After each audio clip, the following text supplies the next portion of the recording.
to be an officer in the Continental Army probably came from a well-connected background. Not everybody can be an officer, and that was just as true then as it is now. Kirkwood was born in 1756 to Robert Kirkwood Sr., who was a local community leader, and his wife, Sarah McDowell Kirkwood.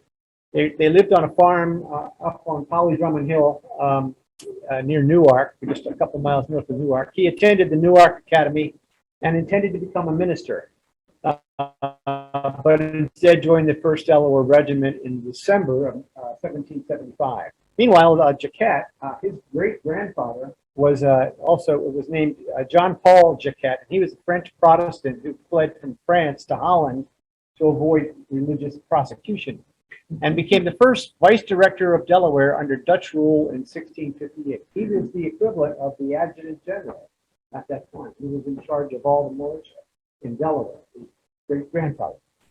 And he had a place south of Wilmington, and I'm going to get to that in a bit. But he was in command of all the officers, soldiers, and freemen of the colony. He had a farm of about 290 acres called Long Hook, with an original survey dating to 1681. So he got one of the first pieces of prime real estate south of Wilmington at that time.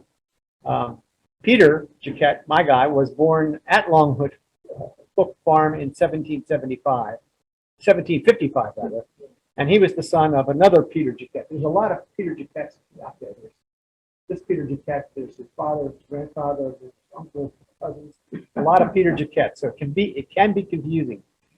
He was described as small and a thick-set man. So I guess oh, okay. Is that the next one? Change it there, Ken, so you can read it. Okay. All right. This fellow named James Day Howson wrote a little monograph, kind of 20 or 30-page monograph of Peter Jaquett, more of a genealogical history, and there's a lot of material in there, but it's not exactly trustworthy. There's not a lot of citations. It's something, but I don't really trust it. But this is the Jaquett coat of arms over here on the left, and this is a terrible picture of Peter Jaquett that came from that source, from this guy, James Howson. Next slide.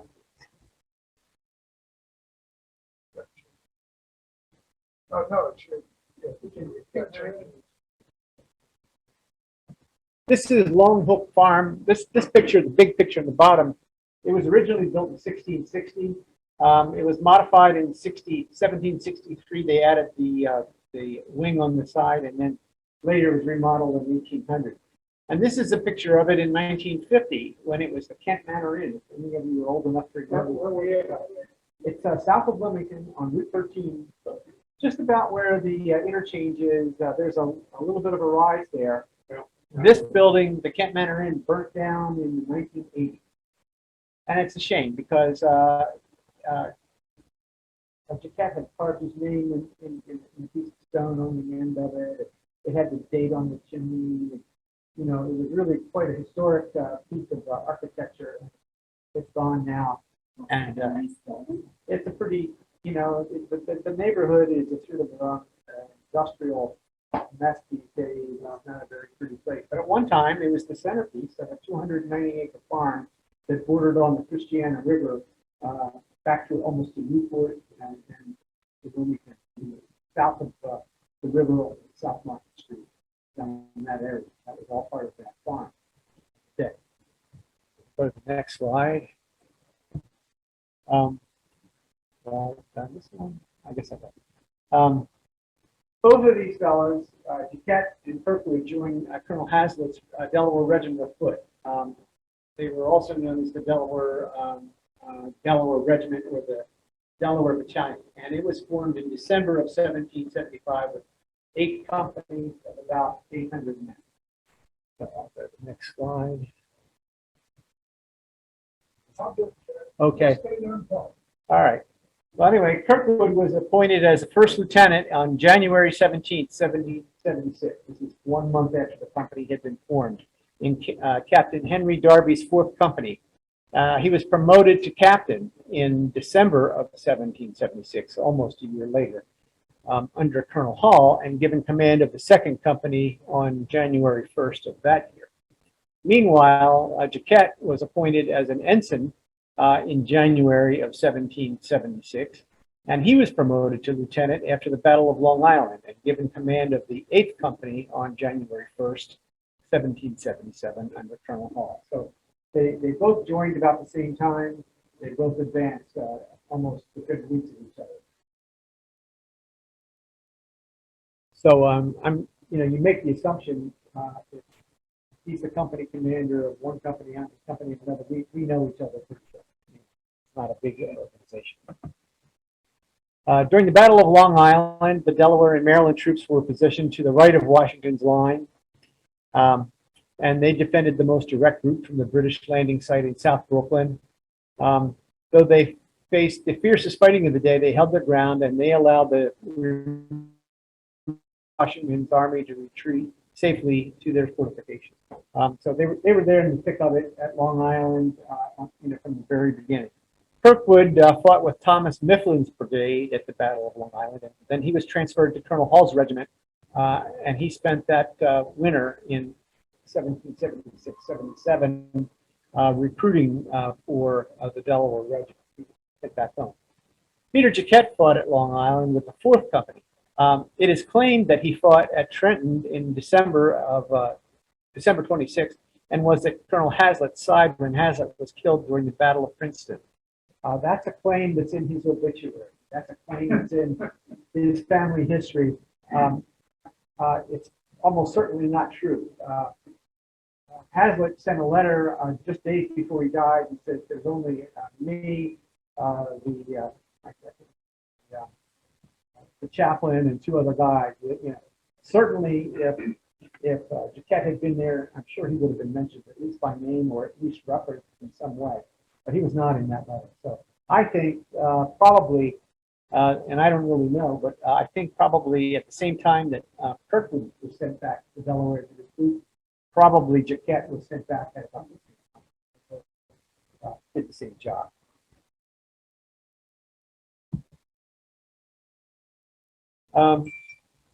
Reduced to approximately 100 men, the 1st Delaware Regiment was disbanded just before the Battle of Princeton on January 3rd. Only Hazlett and a tiny handful of loyal Delawareans remained on the battlefield. Hall's Delaware Regiment of Continental Line was formed in December 1776. The 1st Delaware Regiment was the Hazlett's Regiment. It lasted about a year until everybody's enlisted ran out. Colonel Hall's regiment was formed at about the same time and lasted for the duration of war. So both of these fellows, Jaquett and Kirkwood, joined Hall's regiment at that time until the cessation of hostilities in 1783. Colonel Hall's regiment, the Philadelphia campaign included the battles of Brandywine, Germantown, and the retreat to Valley Forge during the winter of 1777 and 78. Kirkwood led some minor patrols locating contraband and captured prisoners. The New Jersey campaign of 78 and 79 included the battles of Monmouth, Stony Pond, and Paulus Hook. So those were some of the campaigns they were engaged in at that time. In 1780, the Continental Army was there, or this part of the Continental Army was sent south to the Southern campaign. On May 8th, the regiment was set sail from Heddeville, my hometown, Yorktown, Maryland, for service in the Carolinas. In August, they met a crushing defeat at the Battle of Camden, and the fight was nothing short of a disaster. The entire regiment was reduced down to only something like 200 that survived. It was a watershed moment. The troops were under the command of Baron Johann de Kalb, and there's another story about him. This is a picture of de Kalb, and there's a description. Jaquett's obituary says that at the Battle of Camden, DeKalb, while standing a little advance of the Delaware Regiment, had his horse shot under it, and as he lay endeavoring to extricate himself, a British horseman rushed upon him, and upon the point of putting the gallant veteran to the sword, when Jaquett sprung from the line and drove his pike through the Englishman in sight of both armies, securing his horse and placing the Baron upon it. At this moment, DeKalb received a fatal wound and fell into the arms of Jaquett, to whom his last words were an expression of gratitude and admiration for his daring conduct. Wow. Almost saved his life, but not quite.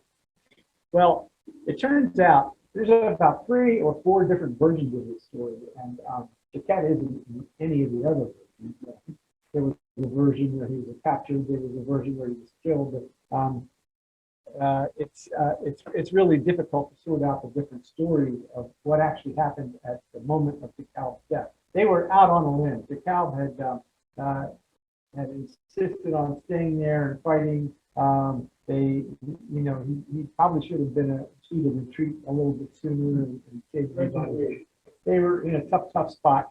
There's no question that I don't think that Jaquett served valiantly on the battlefield and did wonderful things, but I don't really think that he necessarily saved DeKalb's life, or that DeKalb's last words were expressions of gratitude and admiration. But there's a version in his obituary. There's a version online. There are several versions of what happened to DeKalb, but none of them really mention Jaquett, other than what happened. But again, I have a theory about this that I'll get to.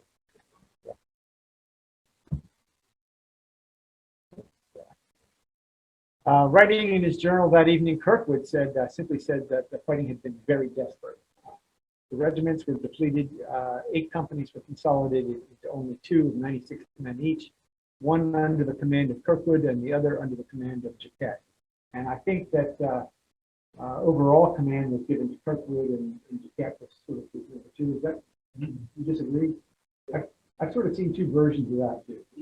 Kirkwood became a light infantry company on its own. And that's company basically selling. Well, they did fight in the along with the Marylanders.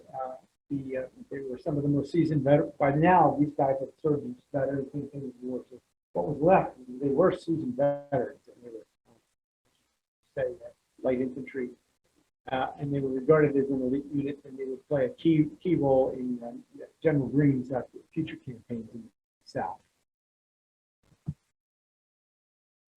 Writing is. The men proved their worth once again at the battles of Cowpens and Guilford Courthouse. Both Jaquett and Kirkwood's companies operated with Henry Lee's cavalry. Kirkwood's journal entry for January 17th was short and to the point, said, defeated Tarleton. Henry Lee, also known as Light Horse Harry Lee, said the state of Delaware furnished 1 regiment only, and certainly no regiment in the Army surpassed it in soldiership. So, had good things to say about it. At the end of the war, Jaquett was brevetted to the rank of major on June 8th of 1782. As part of a blanket brevet granted to Continental officers at the close of the war, Kirkwood received a brevet or honorary promotion to major on September 30th of 1783. So he was promoted a little bit later.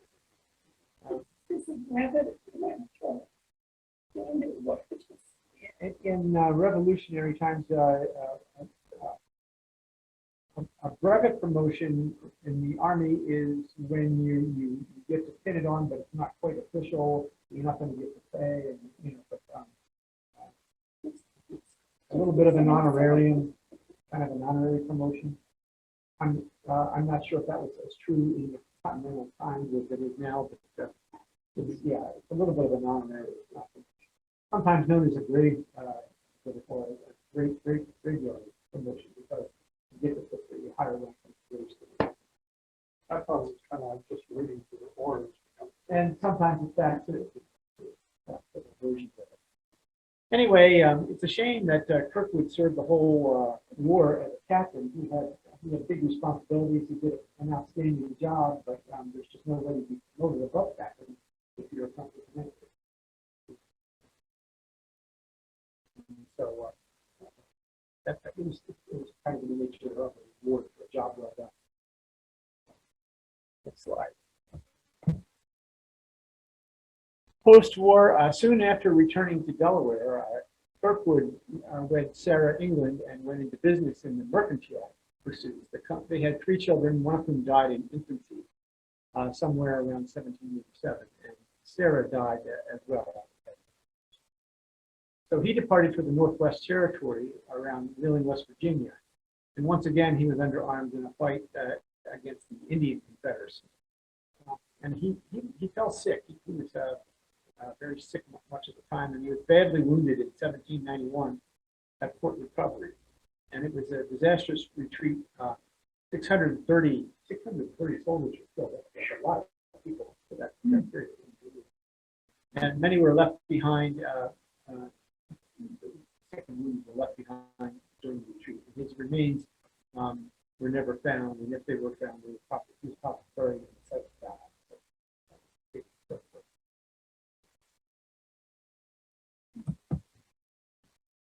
At the end of the war, when Cornwallis surrendered at Yorktown, General Greene placed Jaquett in charge of a party of sick and wounded men with instructions to convey them home, which he succeeded in doing.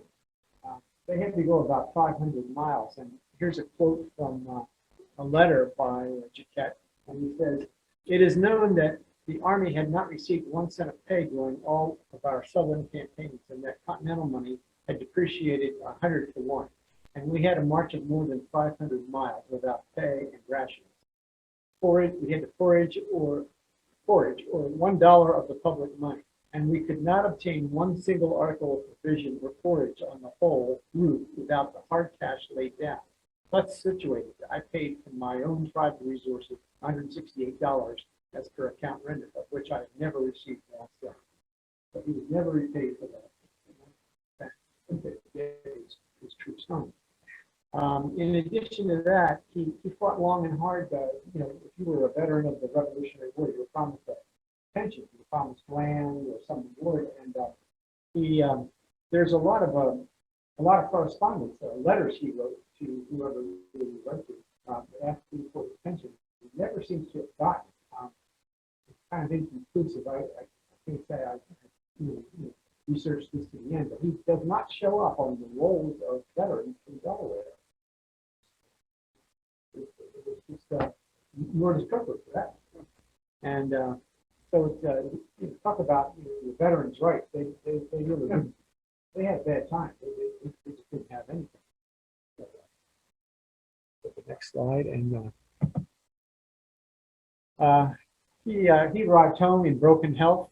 His estate was in ruins. He's along the Christiana River there. It was flooded many times. So the pipes that kept the water out were disrepair. The fields were flooded. And, they hadn't attended. And so he came home from the war to a kind of a mess. His physician recommended a voyage to the West Indies in search of renewed vigor. Go on a cruise. Okay, which is kind of what he did. But he didn't have any money, so Joseph Tatnall, Wilmington Miller, donated 1,200 pounds of flour to finance the trip. So Jaquett went on the trip and came home healthy. Presumably with a nice tan, ready to go. Okay, so he attempted to vote during that fall's election, and he was astonished to learn that he was denied the vote by legislator George Reed.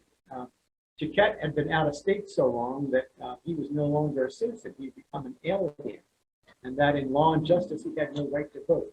Well, it wasn't just Jaquett. There were a number of other revolutionaries. They raised holy hell, and eventually this was overturned. George Reed had back off that. It's unbelievable to me that you go and serve your country, fight for years and years, and barefoot and rags, and then not be allowed. Did they get rations at all on the market? Well, I think mostly they foraged what they could. Yeah, obviously they got something. They managed to survive long enough to fight, but I think they're pretty slim pickings. No money, but they got the food. Yeah. Um, During the War of 1812, Jaquett joined the other surviving members of the old Continental Line, including Dr. James Tilton and Allen McLean, and formed the local militia. He was ready to go at it again against the British. They were really never called to do anything much like that. He was in 1824. Jaquett was part of the distinguished party that greeted General Lafayette on his tour of America, and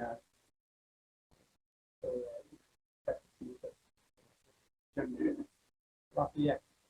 Jaquett was one of the last surviving Delaware veterans of the Revolution when he died. He was age 80, and he died in 1834, only a couple of months after his wife, Eliza, had passed. And now he rests at Old Swedes Church. And if you go to Old Swedes, in the cemetery, there's a great big tablet laying on the ground. It's got really long. He lived at Longhook, that is on the old Manor Inn on south on Route 13. And a contingent of militiamen carried his body from that farm to Old Swedes. It was a pretty big event. He was one of the town fathers. He was a grand old man. He was a veteran. He was very evidently jocular and likable. And children would gather to speak to the elders of the Revolution. And I'm kind of looking back to my theory of how did this story get started about him being a hazard side when he died? What's this thing about saving the child's life and all that good stuff?